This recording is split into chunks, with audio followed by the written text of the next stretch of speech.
ये नहीं दे रहे हैं। वो सच में उनकी इज्जत बचाना चाहती थी। मेरी बहनों, सीखो मरियम से, किसी की इमेज डैमेज मत करो, किसी को काला चश्मा मत पहनाओ, उल्टा एक दूसरे को कवर करो। प्रेम बहुतों के प्रेम, बाइबल बताती है, प्रेम अनेक पापों को ढांप देता है। हमारे बच्चे गलत हों, कितना छुपाते हैं ना, लेकिन बाजू वाले का बच्चा कुछ गलत करे, सबको बताएंगे, देखो ये ऐसे करते हैं। क्यों? क्योंकि आप अपने बच्चों से प्यार करते हो, इसलिए आप उन्हें कवर करते हो। कुछ लोग हैं ना, अपने शब्दों से बहुतों की इमेज को डैमेज करते हैं। मैं एग्जांपल दूं आपको। अगर एक आदमी में कुछ नेगेटिव चीजें हैं तो कुछ पॉजिटिव चीजें नहीं है, हम उनकी चर्चा क्यों नहीं करते? बोलिए। एक आदमी के पास्ट को लेकर उसका प्रेजेंट जज करना कितनी बुरी बात है।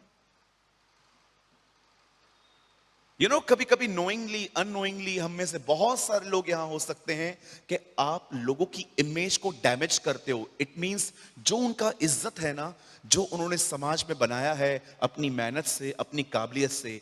आपको पता है, जब आप कुछ कहते हो और उसने अगर वो ले लिया ना, जब भी वो बंदा आएगा ना, उसको वही दिखाई देगा। देखना,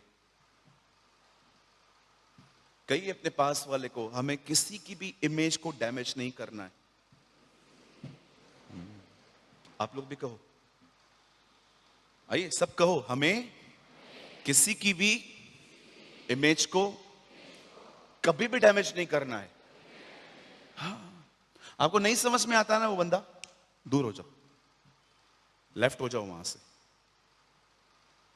लेकिन बाहर जाके उसका ऐड करना, बाहर जाके उसके लिए बात करना, सूट करता है आपको ये सब?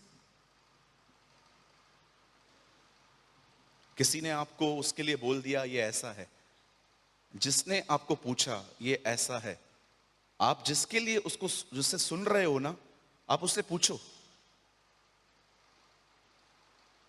कि क्या वो दूसरा बाजू जो है जिसके साथ प्रॉब्लम चल रही है, उससे मिले हो आप? अगर मुझे यहां पर गौरंग के लिए बोलता है कोई कि ये बुरा है, लड़ता है, इसने रिसेंटली अमन से झगड़ा किया है, मैं अमन से भी पूछूंगा, अमन क्या आप दोनों का झगड़ा हुआ है? यस ब्रदर, झगड़ा हुआ है। क्या हुआ, क्या था?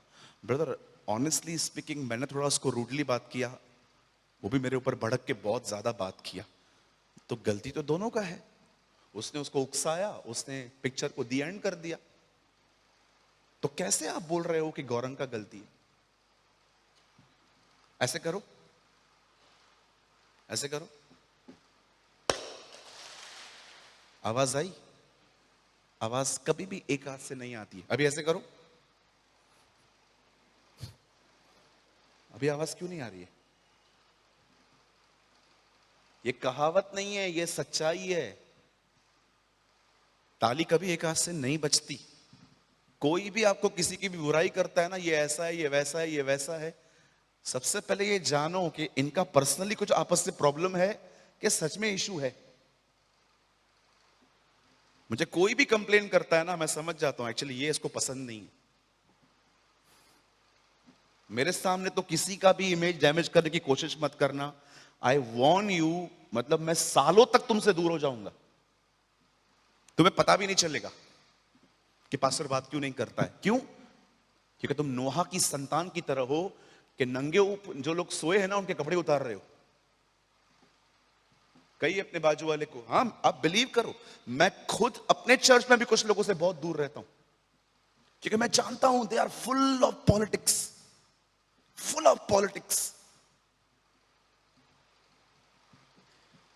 क्या लगता है आपको, ये इतना बड़ा जो ग्रुप है हमारा, ये तो चलो 25% है, अभी और उल्लासनगर में रहते हैं, पुणे में रहते हैं, आपको क्या लगता है मैं सबके करीब रहता हूं? कभी भी नहीं। जब मैं देखता हूं ना ये बंदा ऐसा है, मुझे उससे कोई नफरत नहीं है ना, मुझे उसके लिए कोई हेटरेट है अंदर में, कुछ भी नहीं, मैं डिस्टेंस मेंटेन करता हूं। आपको भी सलाह देता हूं, जो लोग आपको वचन से दूर ले जाते हैं, दुआ से दूर ले जाते हैं, खुदा से दूर लेके जाते हैं और अपनी तरह पॉलिटिकल बनाना चाहते हैं, प्लीज उनसे दूर रहो। हमारे आरकेटी के चर्च में मुझे आज भी याद है, कोई बंदा था जिसने ग्रुप बनाया था, अपनी बातें उनको बताया करता था। 3 महीने मैंने दुआ की, प्रभु ये ग्रुप तोड़ तोड़ तोड़ तोड़, खत्म कर दिया खुदा ने पूरा ग्रुप ही। मैं जब भी चर्च में देखता हूं ना, कोई है जो अपनी चर्च बना रहा है अपने अंदर, मैं हाथ पैर मेरे चालू हो जाते, क्योंकि पॉल वॉर्न करता है तुम्हारे ही बीच में ऐसे लोग उठेंगे। You know, in these days people are so much caught with Paul's letter. आप इन दिनों में देखो, बहुत सारे लोग पौलुस की पत्रियों से झगड़े हुए हैं। ये मैं गलत नहीं कह रहा हूं, क्यों? क्योंकि वो तुम्हारे लिए बहुत आशीष वचन बोलता रहता है। ओ मसीह में तुम ये हो, मसीह में तुम वो हो। Sometimes read the letter of John of Revelation. कभी कभी प्रकाशित वाक्य के सातों जो कलीसियाओं को है ना, वो भी लेटर पढ़ के देखो। देखो हर कलीसिया को प्रभु कैसे वार्न करता है। Some people are only reading Paul's letter, in Christ, in Christ, in Christ. ओ मैं मसीह में आशीषित हूं, मैं मसीह में नई सृष्टि हूं, मैं ये हूं वो हूं। कभी कभी आपको प्रकाशित वाक्य के सातों कलीसियाओं के बारे में पढ़ना चाहिए, जिनको कहा गया है पश्चाताप करो। Hello, hallelujah. भैया हमें बाकी बातें बिल्कुल भी अच्छी नहीं लग रही हैं। थैंक यू लॉर्ड, ये तो होना ही चाहिए। जिसको अच्छी नहीं लग रही है मतलब वो सुन तो रहा है। कई ये जकड़ना बहुत जरूरी है, सुनना ही सब कुछ नहीं है। यीशु ने क्या कहा? हे पिता मेरा समय आ गया। मरियम को कहता है मेरा समय नहीं आया। कौन सा समय प्रभु? मुझे पता है मेरा जन्म क्यों हुआ है, सिर्फ एक वजह से, मरने के लिए। ज्योतिषी लोग पहले दिन पे ही मेरे ऊपर लोबान रख के गए थे, जो मरने के बाद किसी पे डाला जाता है ताकि खुशबू आए। मुझ जीते जी व्यक्ति के ऊपर उन्होंने लोबान साइड में रखा था। यही तो प्रोफेसी थी, मैं आया ही मरने के लिए। वाह, प्रेज द लॉर्ड, हालेलुया। कितने लोग कुछ समझ पा रहे हैं? मेरे पीछे एक लाइन कहिए और उसके बाद हम आज के अध्ययन को शुरू करेंगे। मैं आज मीटिंग 9 बजे तक पूरी करूंगा, 9-9:10 तक, क्योंकि न्यू प्लेस है, मैं थोड़ा सा इनकन्वीनियंस हूं यहाँ पर। फिर भी हम संगति करेंगे। और मेरे पीछे कहिए, वचन को सुनना ही सब कुछ नहीं है, हमें उसके साथ जकड़ना है। यस। ओ ब्रदर, उनका क्या जो सुनते ही नहीं है? वो चर्च है ही नहीं। जो चर्च में आता है और वचन नहीं सुनता है, वो चर्च ही नहीं है सर। कोई फर्क ही नहीं है इनमें और नास्तिकों में। They are heathens, don't worry.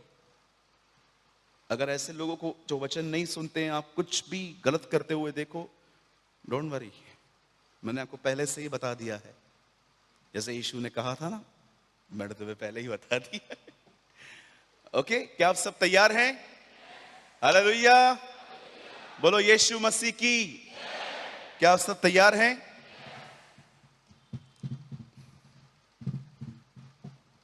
आइए मेरे साथ खोलिए the beautiful book of the Bible, नीति वचन, प्रोवर्ब्स। नीति वचन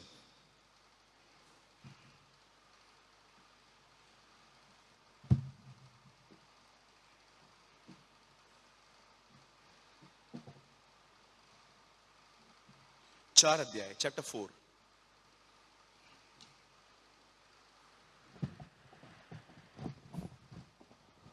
ये कैसे बाहर आएगा? अब मुझे बाहर चाहिए।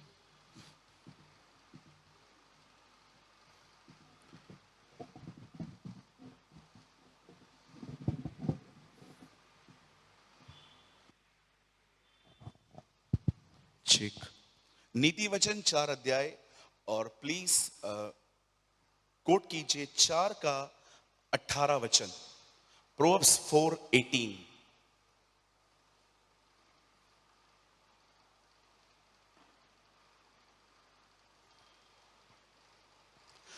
परंतु धर्मियों की चाल बोर प्रकाश के समान है, जिसकी चमक दोपहर तक बढ़ती जाती है। आमेन। आइए मैं 3 गिनूंगा, आप में से हर एक को अपनी अपनी बाइबल में ये वचन लाउडली पढ़ना है। प्लीज, अगर आपके पास बाइबल नहीं है, रीड हेयर। 1 2 3।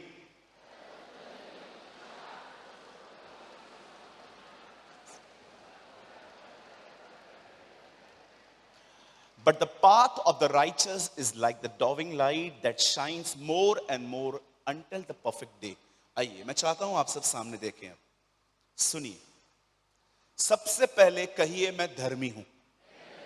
ये मेरी पहचान है। कहिए ये स्वर्ग का आधार कार्ड है। yes. अब धर्मी होता कौन है? What is the meaning of righteous? धर्मी का मतलब होता है एक व्यक्ति जो खुदा के द्वारा माफ भी किया गया है, स्वीकारा भी गया है। आमीन। कहो मैं स्वीकारा गया हूं। कहिए मैं माफ किया गया हूं। यह सबसे पहले आप ये बात याद रखो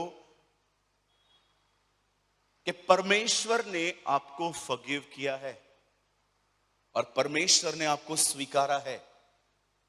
और अगर आपकी ये फाउंडेशन है जीवन के अंत तक कि यीशु ही मेरा खुदा है, तो वो आपको कभी भी, चाहे कुछ भी हो, वो आपको अपने आप से अलग नहीं करेगा। लेकिन किसी दिन आपने ये कह दिया कि नहीं, मैं नहीं मानता कि यीशु खुदा का बेटा है, तो मुझे लगता है आप खुद अपनी नींव को तोड़ रहे हैं जो खुदा ने दी है। क्यों हम मानते हैं कि यीशु ही प्रभु है? क्या रीजन है उसका? दुनिया में इतने अच्छे अच्छे लोग हैं, इतनी बढ़िया बढ़िया बातें करते हैं। सुनिए, ज्ञान देने में और जीवन देने में जमीन और आसमान का फर्क होता है। ज्ञान तो मैं भी दे सकता हूं, हां बिल्कुल, मेरे पास बहुत ज्ञान है। जीसस से अलग होकर भी बहुत वो वाला बहुत ज्ञान है। ज्ञान देना सब कुछ नहीं होता है। बोलो, ज्ञान देना हाँ सब कुछ नहीं होता है। हाँ, आप इन दिनों में टीवी चैनल चला के देखो, 15-15 साल के लड़के ज्ञान दे रहे हैं। ऐसा ज्ञान कि आप ऐसे ऐसे मुंह खोल के बैठोगे, ऐसी सी बातें बताते हैं। हमारे खुदा ने ज्ञान नहीं दिया, हमारे खुदा ने अपनी जान दे दी। उसने अपने आप को बलिदान किया। You should understand this. That was ये एक कारण है कि हम उस खुदा को मानते हैं जो यूनिक है। आप समझ पा रहे हैं?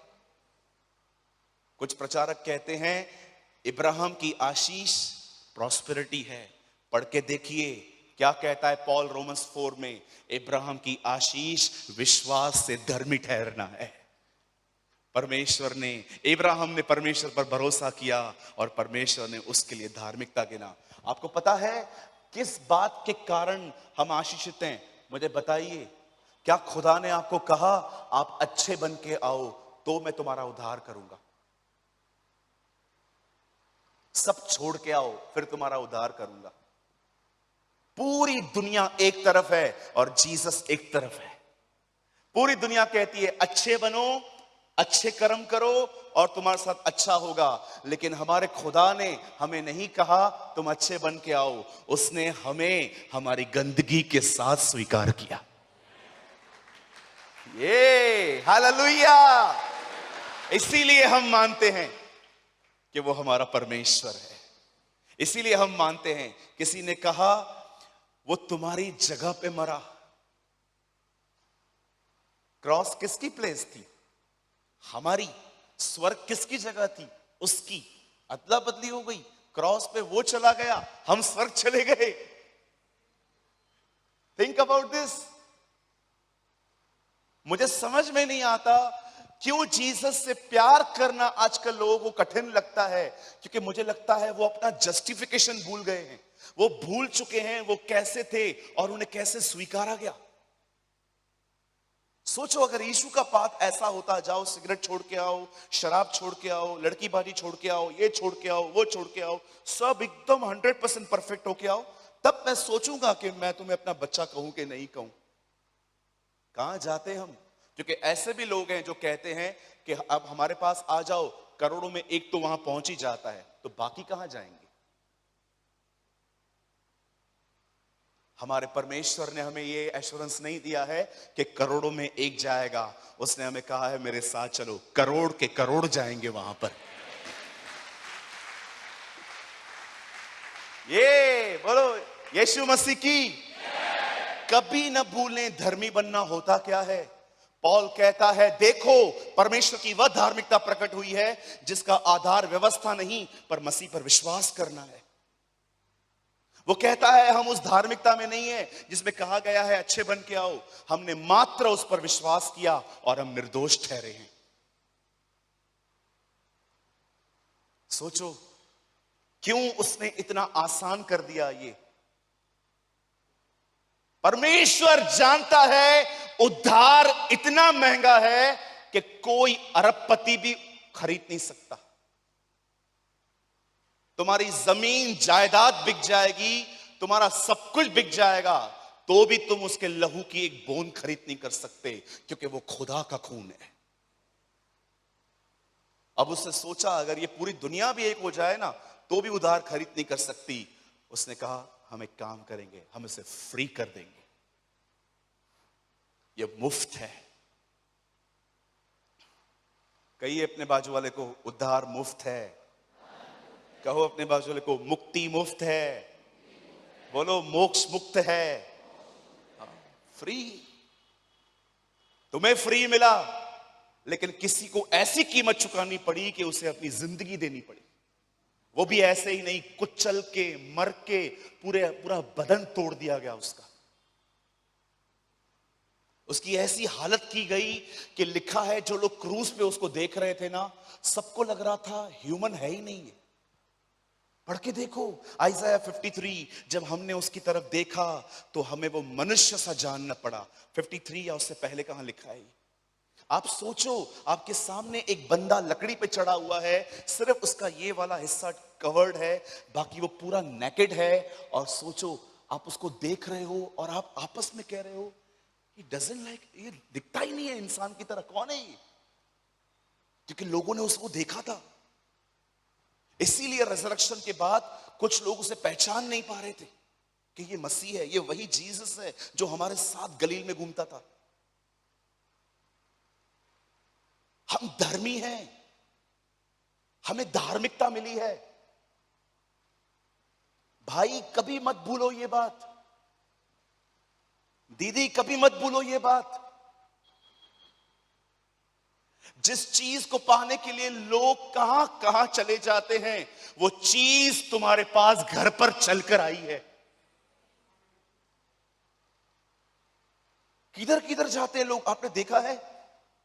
कहां कहां चढ़ जाते हैं, कितनी पीड़ा देते हैं वो लोग खुद को, कितनी तकलीफ देते हैं वो लोग खुद को, सिर्फ पहुंच पाए एक बार यहां पर होकर आए। आप सोचो आज जिनको मिला है उनको कदर नहीं है। वो मस्त प्रभु में भी हैं, बॉलीवुड की मूवीज भी देख रहे हैं, अपनी जिंदगी भी जी रहे हैं, सब चलता है इनको। क्यों? क्योंकि तुम्हें इसका वैल्यूज नहीं है, तुम्हें पता नहीं है तुम्हारे गुनाहों ने उसकी हालत क्या कर दी। कितना इजीली पढ़ लेते हैं ना हम लोग वर्ड धर्मी। मैं पास्टर सूरज प्रेमानी, धर्मी, अरे तू बना कैसे, तुझे मिला कैसे?